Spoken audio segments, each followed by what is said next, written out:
नाजरीन अस्सलाम वालेकुम। IND टुडे न्यूज़ में आपका खैर मकदम करते हैं।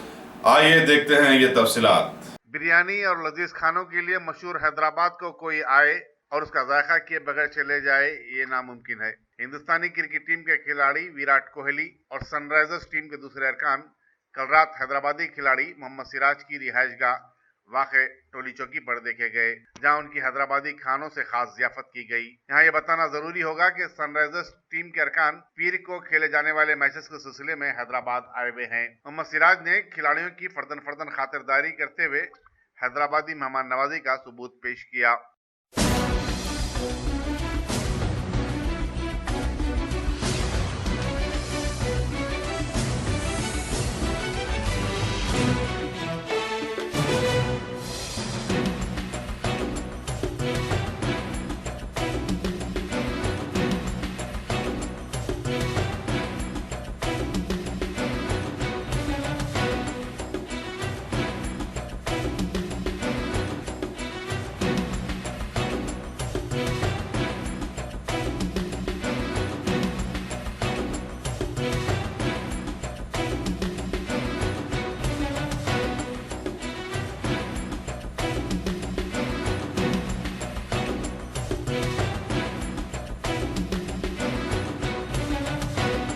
अगर आपने हमारे चैनल को सब्सक्राइब नहीं किया है तो आपको यहाँ सब्सक्राइब बटन दिख रहा है, उसे क्लिक करिए और सब्सक्राइब कीजिए और साथ ही साथ बेल आइकॉन को भी क्लिक करिएगा, जिससे कि आपको ताज़ा अपडेट मिलते रहें।